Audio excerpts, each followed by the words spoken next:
baby. Julie, Julie baby. Julie, Julie baby. Agora quero ver as crianças dançando Julie baby. Julie baby. Não, Julie, Julie baby. Julie, Julie baby. Agora quero ver as crianças dançando Julie baby. Julie baby. Não dá, não dá, não dá. Meu nome é Maristely. My name is Maristely and I'm 18 years old. This is the favela I live in, Nova Divinéia. Maristely embodies the potential of all the young people growing up in Brazil. She was raised in a favela in the heart of Sao Paulo, and despite many challenges, she's become a role model and leader for justice in her community. I would like to study social services because I could help people by not only giving them assistance, but I would also like to give them the means to help them construct their lives.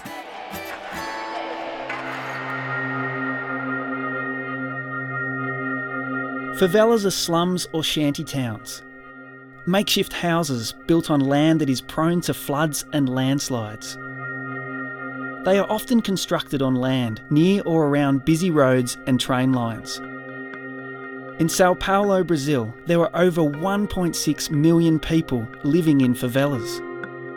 Basic amenities such as water and electricity are hard to obtain. Employment is scarce and crime is high. This means that for favela residents, home is not always a safe or secure place to be. Caritas Australia, the Catholic Agency for International Aid and Development, has been working for 50 years alongside women, men and children who are the most vulnerable to extreme poverty and injustice.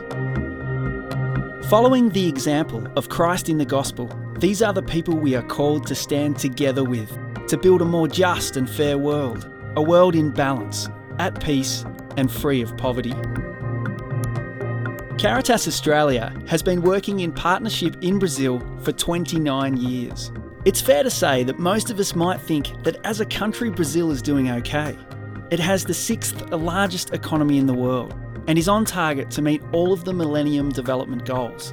But besides economic growth, improved infrastructure, access to health and education services, there is a widening gap between the rich and the poor. Millions of people are being left behind. Caritas Australia's partner in Sao Paulo, the Movement for the Defence of Favela Residents, or MDF, works with the poorest people across 40 favelas in the sprawling city. By advocating for change, running a cultural centre and providing a youth empowerment program, they are currently improving the lives and living conditions of 4,000 families, including Maristely's. Today, Maristely is a key young leader and an advocate for the well-being and potential of her community. The role of MDF is to work with families, so they are aware that they can advocate for improvements where they live. It is important for the families to see that if we sit down and talk about our issues, we are all going through the same difficulties, and if we all get together, we can come up with a solution. Just like Maristely, Andre grew up in a favela. He's now studying law, yet continues to live in a favela with his wife and son. He works at MDF as an educator. One of his key responsibilities is to gain consensus of the community's needs through house surveys and community meetings. We visit the families to talk about the situations in the favela. In each favela, there are different issues. In the community meetings, we talk about urbanization, possession of property, water, electricity, sewage, and also families being evicted from their homes. Since MDF began back in the 70s, it has extended its program from working with just 3 favelas to 40 and has successfully facilitated the process of contacting and working with local authority, government and enterprise to improve living conditions for thousands of families. Brazil has the highest level of urbanisation in the world, with over 20 million people migrating from rural areas to cities since the 1950s. With such a high influx of people, many families ended up having to build makeshift houses on land they didn't own. At the beginning, the favela houses were made from cardboard. Most of the favelas didn't have electricity or running water, and human waste used to run down the streets. First, we got the authorities to put pavement on the streets, and then they sorted out the sewage, water, and electricity. If it wasn't for MDF, we wouldn't have the benefits we have today. Because the majority of favela residents are landless and titleless, they struggle to fully participate in society. They have limited access to social services, are discriminated against, and can be evicted at any time, en masse. With the upcoming events of the World Cup and Olympics, 50,000 more families could face eviction in Sao Paulo alone. The Catholic Church has played an integral role in standing with the millions of Brazilians who are left behind, especially the landless. Thanks to a sustained campaign by MDF, progress is being made, with many families such as Maristely's securing the certificate of ownership for their property. This means Maristely and her family can no longer be evicted and lose their home.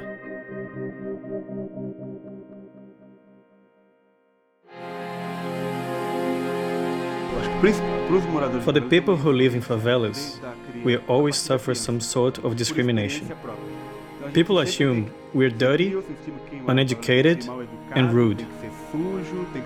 Especially adults find it extremely difficult to get a job because it's assumed that people from the favelas come from a gang or are dishonest, and that they are going to steal money.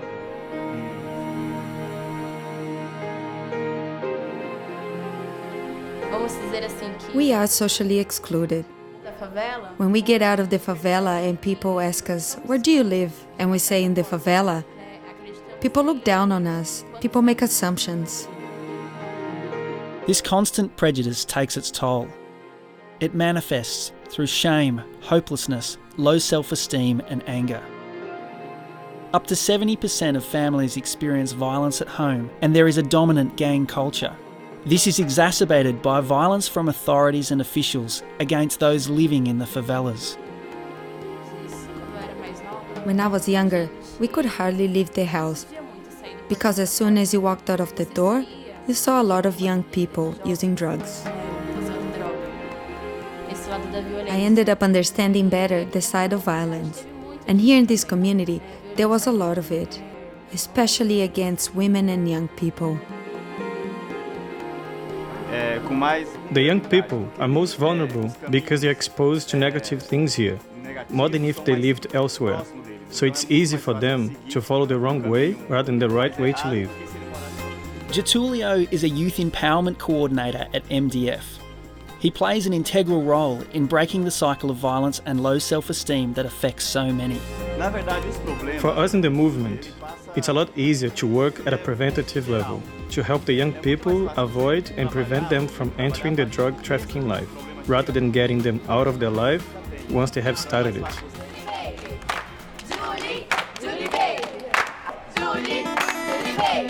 The MDF Cultural Centre and Youth Empowerment Program give children and teenagers an alternative to life in the gangs by building self-esteem and challenging prejudice, as well as creative outlets designed to allow young people to express themselves.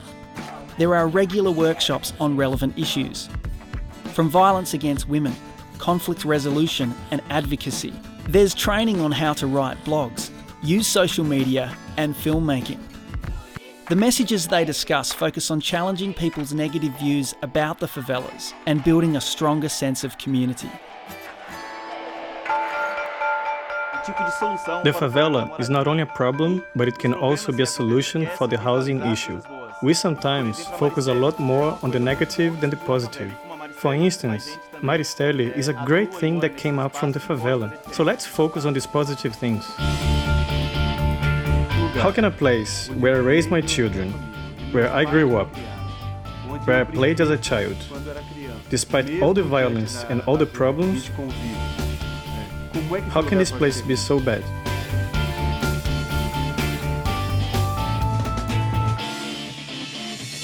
Peito está na palma, peito está na With your support for Caritas Australia's Project Compassion, young people like Maristely are able to become leaders for justice in their communities by advocating for not only improved living conditions, but also challenging external discrimination and prejudice. They are instigating change and shaping society. They are also demonstrating to others that a different way of life is possible. As a result, people living in the favelas have hope for a more secure home and future, enabling them to have life to the full. I would like to thank everyone for their support. Even though you're so far away, you believe in us.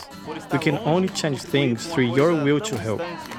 You make us a lot stronger to change our reality here, so I would like to thank everyone for this.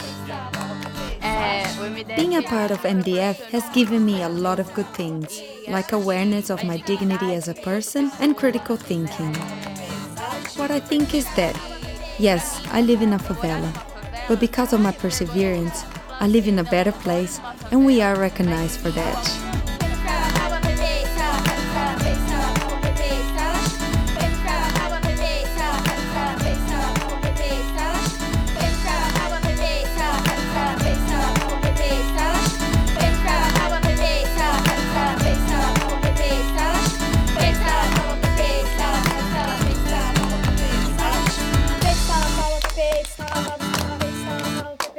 Shh.